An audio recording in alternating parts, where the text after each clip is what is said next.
Hi. Sorry that I haven't been posting. It's been crazy. My son ended up getting COVID and it's been hard. He got better, but then my daughter got COVID and she's still not feeling well. Like, she's negative right now, but she's having a lot of difficulty and that with it. And right now, getting back to why I started YouTube, why I'm on Instagram, why I'm on Facebook, is because what happened to me in an IVF clinic here in Montreal. My cycle was misappropriated from the get-go. Eggs were being manipulated, stolen, being sold to other couples, and they knew what was going on, because they didn't have parental separation. They had nothing. They just wanted a baby, and they don't know where to go and to get eggs and to create their embryos. Or embryos, like embryo adoption, you have to go through home studies, do everything. But this doctor here in Montreal sold my embryos to other couples. She got pregnant in December of 2018. I ended up meeting her in November 2018 when we both did a transfer, when I came back to conceive my second child. She looked at my son and she said, "You're lucky." She goes, she had to give away one of her embryos. I go, embryos are property. This was the woman who the doctor sold my embryos to. And I had a fake transfer done in December 2018 because Nurse Bonnie ran out of the room with the embryo. The woman was going to get a fake transfer, but she made the executive decision. No speculum was inserted, no nothing. He goes, I was fast. I was in shock. I didn't know what to do. Like, hindsight, I should have called the police right then and there, made a police report, and not go back to him. But because of my age and everything, I had no choice. Unless I was willing to go to Europe, the Ukraine. Nadia Clinic, by the way, is one of the best clinics in Europe. And right now they're being bombarded, and that the war is starting, and that with Russia and everything. And my heart goes out to them because they are wonderful people. It was amazing. I was there 5 years ago. And when the government stopped paying for IVF here in Quebec and Canada, then all the doctors called me. And I did go to a clinic in NDG. Everybody knows this doctor's a thief, but he doesn't hide it. He sends your blood to the US, and you know what, for tests that you don't even need. But everybody knows he's a thief. But when you want a baby, you're willing to pay. And then he did a cycle with me, and he failed it on purpose, because when you do cycles, they want to do more than one. So prepare. You're going to be paying double the cost.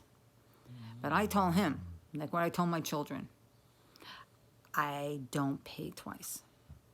Lose it, break it, have it stolen, I don't give a beep. You're not seeing me again. I changed doctors. I went to Dr. Neil. Not that far away from that clinic. Actually, they're about, say, 2 blocks away from each other. Near Vendôme Metro, by the way. And I went to him. I was a nice guy. Not money hungry. It's like, I go, do you want me to pay you? I don't have a problem. No. He did my cycle. Out of 28 eggs, and that, he said that 8 fertilized, 4 were just popping up. The other 4 were iffy. I go, let them go to day 7 and then freeze them. I want nothing to be destroyed. He sold them without my knowledge, without my consent, to another couple. They didn't conceive. And when I went back with my daughter, with my son, and like I was already pregnant. I got pregnant the first time. What happened was that he said that he destroyed them. I go, how could you destroy my property when I told you exactly what my wishes were? He goes, well, they're gone. See, I got what I wanted, so I was like, okay, you know, it's like, I'm not going to make a big deal out of this, you know, it's like, I'm pregnant, I'm happy. I found out on Mother's Day of 2017, I was pregnant for my son, Zane. It was the happiest day of my life, you know, and I wanted to have another child for him, because, like, I have 2 older children, and they're not going to get on the floor with him and play and have the childhood experience with him like what my son and my daughter had. So I decided to go back to have another baby.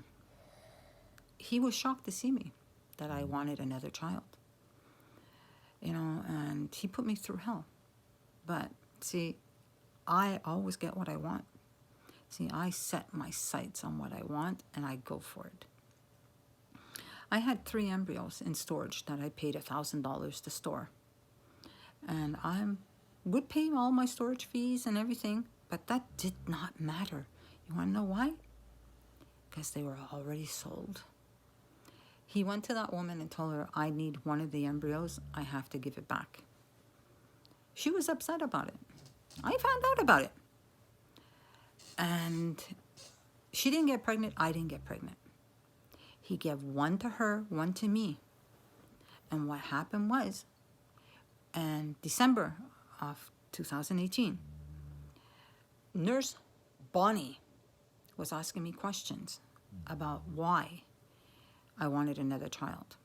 I go, that's not up to you to decide. And how many children I have, and, you know, that's not your choice. I go, you know, I just had a baby. Dr. Neil was getting ready to do the procedure.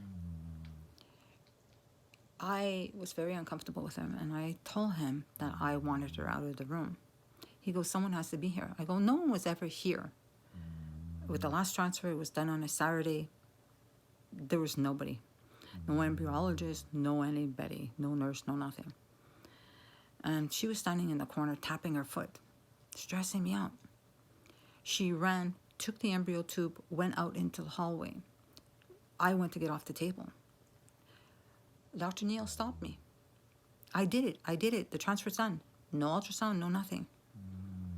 I was shocked. He goes, trust me, Sharon, trust me. I went home. I contemplated. I sent him an email. And you know what? The transfer was done to that woman. That woman conceived with my embryo. It's a full genetic sibling to my son. Where's the justice? And then I had to do, there was one more embryo, supposedly. I go, I'm not doing no more transfers here. There's something wrong with your clinic or something wrong with me. What happened was, he said, I'll do an endometrial biopsy. See, I was still wishy-washy. This other nurse was saying, this is unfair, what happened to you? And then the secretary was saying the same thing. And they go, confront him. I confronted him. When I came back to do the other transfer in March, February. And after the endometrial biopsy came back normal, they were gone. They were fired. See, I did the transfer. No nurse was there. No embryologist was there. And guess what? No embryo was in the tube. He did it. Didn't use an ultrasound machine, nothing. Because he knew it was shooting blanks. And what happened was, I didn't get pregnant. I used all the medications and everything, all the shots, and I wanted to see him. They go, he can't see you. I go, well, give me an appointment. They gave it to me in March. I went to see him. I confronted him. And he goes, wow. I go, listen, everything that has transpired over the last couple of months, meeting that woman, I can't discuss that woman. I go, like, let's not discuss her. Let's just say, hypothetically, you did do it. And you know what? I'm going to go get a lawyer. And I'm going to get DNA testing. Where are you going to get the DNA and all that? I go, listen. See the little blob sitting in the carriage? It's called DNA. And if it's a full genetic sibling to my son, it's my embryo and my child. And he put his head down and he goes, she was never supposed to get pregnant. See, it was 6 embryos that was given to that woman. I should stop saying given, stolen. And he manipulated the cycle. He did 2 fake cycles with me, $1,500 each time. The medication is very expensive. The pain, the suffering. And if you ever did IVF, then you know about the progesterone injections. It's very painful. You get welts. And it doesn't go away. Like, I still have welts that haven't went away. And it's 5 years later. See, I am asking for justice. There should be a national database for donor children to know where the DNA comes from. Doctors are not allowed selling eggs, embryos to anybody. It's human trafficking. And right now, the law has to catch up with it. And for everybody out there, you should know that there's no law concerning IVF in Canada or in the US. You're not protected. The Collège de Médecins here in Quebec would only step in if someone hurt me. Because it's my property, it's not protected. Your embryos and your eggs are not protected. You're at the mercy of the clinic, and which is registered under a business. A business is out to make money. They don't care about you. They don't care about me. They care about the dollar. How much money can they make off of you? And by the way, every IVF clinic can make their own pricing. Some clinics are more, some are less, some charge more for this, some charge more for the medications, and they don't allow you to go to a pharmacy that specializes in IVF medication. So they're making money off of you because you're desperate to have a baby. You're listening to every word they're saying. If they told you to stand on your head and spin, you would, because you want that baby. See, my experience in that since I had my 2 younger children has not always been good.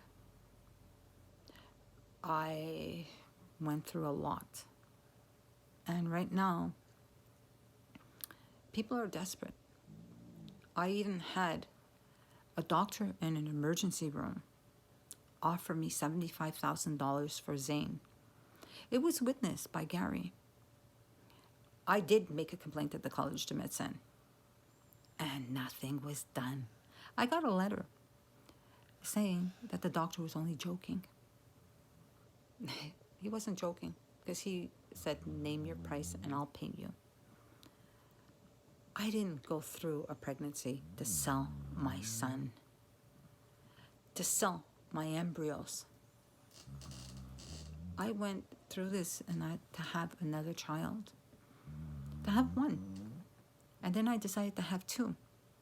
And that's where my nightmare began. And when I found out about the dark side of IVF, I reached out to Avery Haynes. And she said, once it's registered and once, everything comes to the light, they're interested in doing a story. Right now, I did register in court, the Palais de Justice. I withdrew it because of the DNA. I need to find a way how to get the DNA testing on that child and to start the ball from going. It took a year to get a police report. Anthony Housefather from the Liberal Party helped me. And then the investigator didn't want to do anything. And then a year later, the last election, it was the People's Party. And that Marcel, and that, I forget his last name, Fortin. And that he helped. And you know what? Nancy Lozo on Timmins, she's a police investigator. She had it in her hands since last October. Nothing. No phone calls, no nothing. They don't pick up. They don't answer the door. They do shit in that station. That's why criminals get away with all the crimes they're getting away with.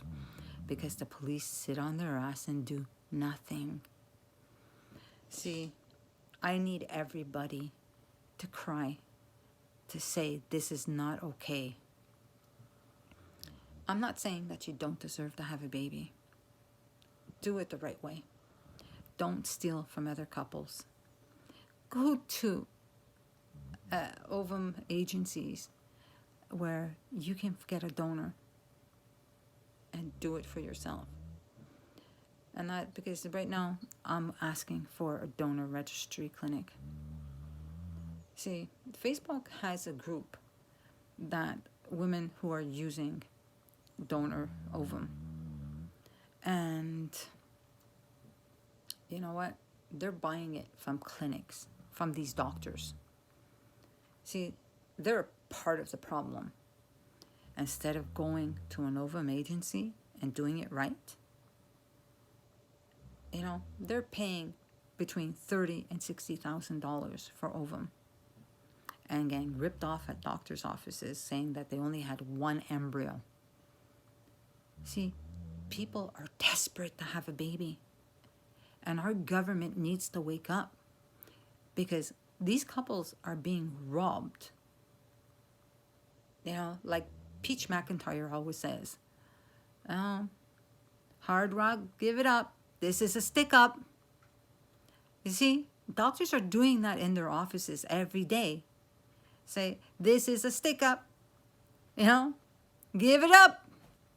And they are giving it up. Let me tell you, 30 to 60 times each person that walks in there, each couple, they're getting rich on women's backs. And what are we doing? FSA, nothing. Because you know what? It doesn't affect you. Until you know someone that it affects, your family, your daughter, your son, that's when you're going to say, this is not okay. But we should be saying that right now. It's not okay. Right now, you need to stand up. Stand up for what's right. See, everything hit with me when the pandemic started. And you know what? I've been trying, I've been fighting, I've been trying to have my voice heard. And right now, I'm not stopping.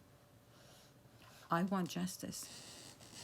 Justice for women. See, I'm done having my family. And right now, my son and my daughter are just about to start their lives and with their partners and having children. And what happens if they go to an IVF clinic and this happens to them? See, I want it stopped. Where no one has to feel the pain that I have. See, it's affecting me. You know, it's hitting home. The depression, trying to keep my head up, trying to not let it affect me. But it does.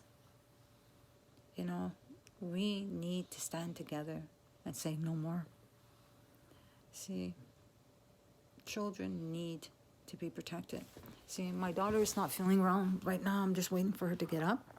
And she is still sleeping. See, look.